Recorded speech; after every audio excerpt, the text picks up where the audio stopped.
Bismillah, kita awali dari definisi. Ini untuk memudahkan kita, mungkin istilah religious thinking ini asing, karena memang tidak banyak yang menggunakan istilah ini. Jadi maksudnya religious thinking atau berpikir religius, itu tindakan berpikir yang kita lakukan untuk menyikapi sesuatu hal, satu peristiwa yang kita hadapi. Baik itu peristiwa di dalam diri maupun di luar diri, dengan menggunakan parameter norma-norma atau ajaran agama yang kita yakini.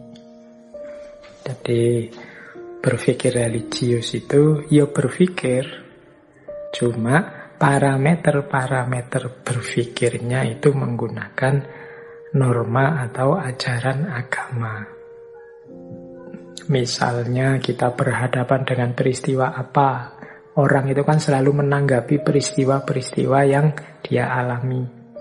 Nah, untuk menyimpulkan peristiwa-peristiwa yang kita hadapi, kemudian kita menggunakan rujukan parameter agama yang kita yakini. Itu namanya berpikir religius. Oh, menurut saya itu salah, Pak. Menurut saya itu keliru, Pak. Menurut saya itu bagus atau buruk, Pak. Nah, dari mana kamu tahu? Dari mana kamu simpulkan? Ajaran agamaku, Pak, yang bilang begitu. Nah, itu namanya berpikir religius. Jadi, itu juga berpikir. Jadi, seperti yang saya bilang, berpikir itu ya perangkatnya akal, tapi sumbernya bisa dari mana-mana. Jadi, sumbernya bisa dari naluri, bisa dari intuisi, bisa diberitahu orang, bisa macam-macam. Termasuk salah satunya sumber berpikirnya adalah agama. Itulah nanti yang disebut berpikir religius.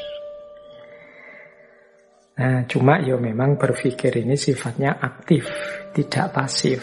Tidak sekedar beriman dan percaya. Kalau agama itu kan secara umum dasarnya keimanan. Jadi berpikir religius ini memang dasarnya keimanan, tapi keimanan yang aktif.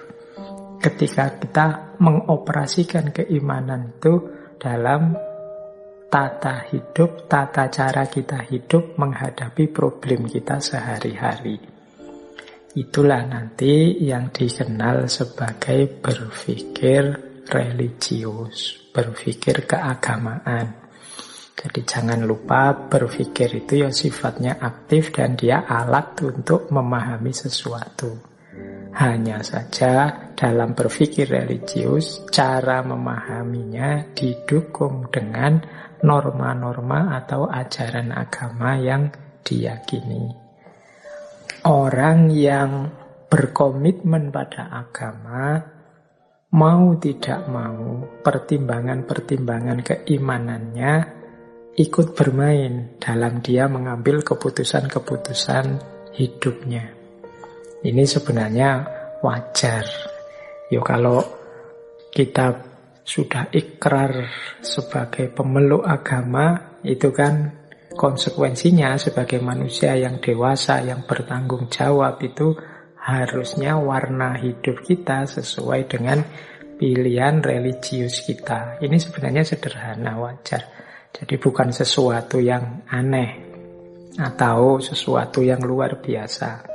Hanya saja, mengapa sih ini kemudian kita bahas panjang lebar di ngaji ini? Ternyata cara beragama, pola beragama, strategi menghidupkan agama masing-masing orang itu beda-beda.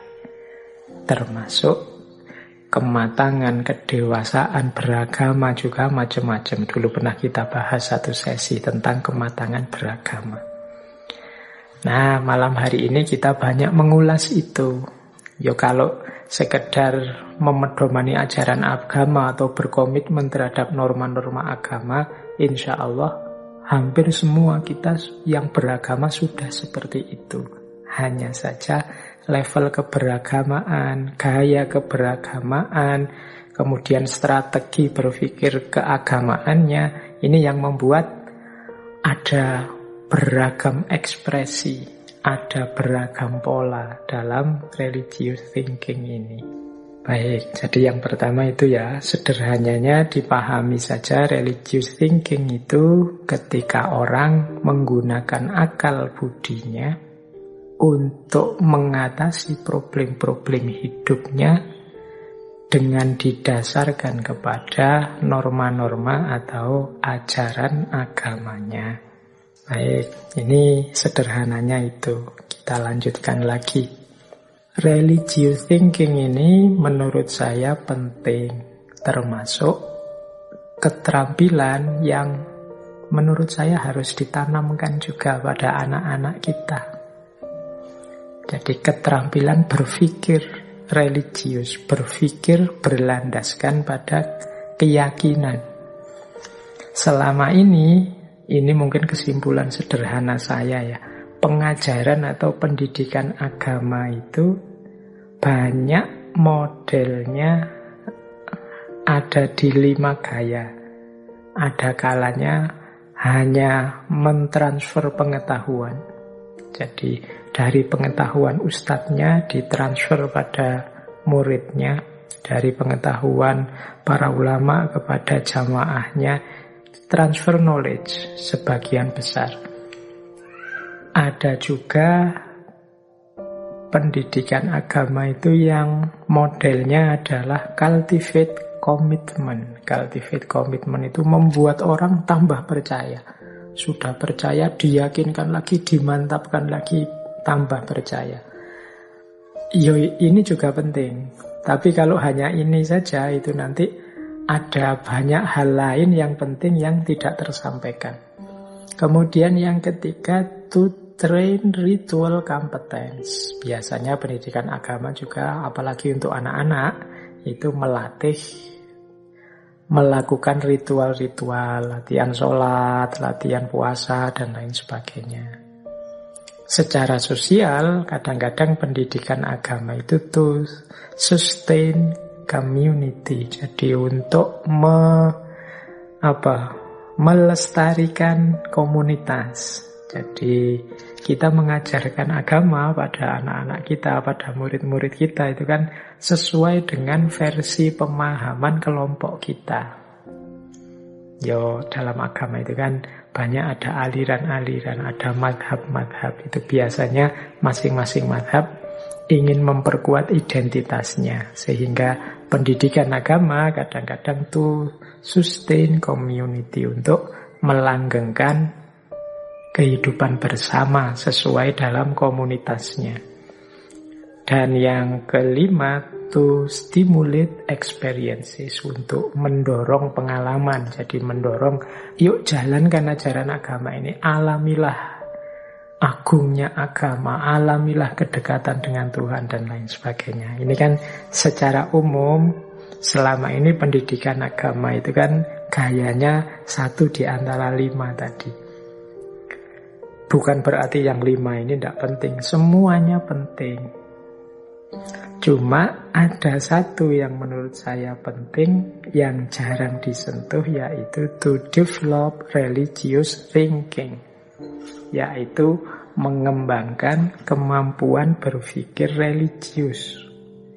Jadi ini dalam rangka bagaimana caranya agar agama tidak sekedar sesuatu yang diketahui, dihafalkan, dan dijalankan, tapi dia jadi bekal menghadapi problem apapun dalam hidup.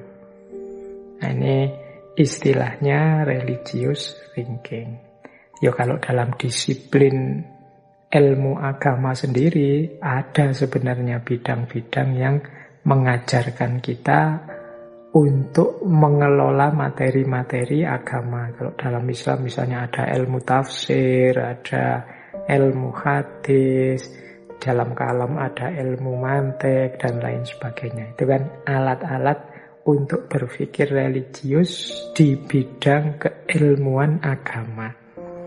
Tapi kita kan mengidealkan agar agama ini tidak hanya hidup di ranah-ranah privat keberagamaan, tapi juga hidup dalam kehidupan nyata sehari-hari, jadi senjata kita mengatasi problem-problem hidup keseharian kita. Nah, disinilah kita membutuhkan namanya skill religious thinking, kemampuan berpikir religius. Seperti saya bilang tadi, kemampuan berpikir religius ini nanti berhubungan dengan mode keberagamaan setiap orang. Mode beragama yang mengimbas pada kemampuan berpikir religius inilah yang malam ini akan banyak kita dalami. Oke, baik, kita lanjutkan. Semoga tidak terlalu berat ya teman-teman. Semoga bisa ditangkap yang saya sampaikan ini. Mungkin nanti kalau ada teman-teman yang lain yang memang ahli di sini bisa nambah-nambahi, bisa melengkapi apa yang saya sampaikan. Nah, kemampuan berpikir religius ini nanti berhubungan juga dengan persepsi kita tentang cara beragama yang ideal. Bagaimana ya baiknya kita menjalankan agama itu. Nah, itu nanti ada pola-pola. Dalam catatan saya ada namanya theological style, ada namanya philosophical style, ada namanya mystical style. Nah, ini penting kita pahami pola-pola ini ya, biar kita tidak cepat marah, cepat kaget, cepat wow kalau ada model yang berbeda-beda. Ada pola teologis. Pola teologis ini dalam beragama diawali dari percaya, dilanjutkan dengan memahami, dan diwujudkan dengan menjalankan. Ini pola teologis namanya. Sebenarnya sebelum teologis ada, cuma tidak saya sebut di sini karena ini berhubungan dengan religious thinking, jadi pola sebelumnya tidak saya sebut.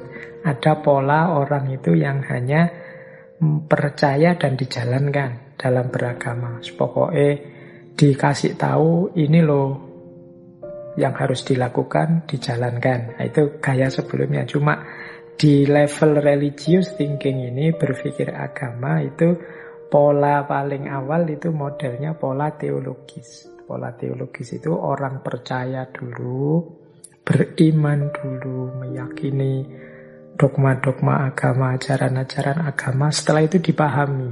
Jadi dalami ilmunya. Ini dasarnya apa, dalilnya apa, kemudian strategi mewujudkannya, menjalankannya seperti apa, dan lain sebagainya. Jadi setelah diimani, didalami, dipahami, baru kemudian dijalankan. Ini gaya teologis namanya. Jadi ilmunya dipakai, wawasannya dipakai, untuk akalnya dipakai, untuk memahami apa yang sudah dipercaya sebelumnya. Baru setelah itu dijalankan. Ini gaya pertama, namanya theological style. Gaya kedua ini namanya philosophical style. Ini yang gaya filosofis. Para filosof itu kan selalu diawali dari bertanya atau mempertanyakan. Nah, jadi mental filosofis itu sebelum percaya biasanya ingin mendalami dulu, memahami dulu. Jadi mencari dasarnya dulu, mencari argumen.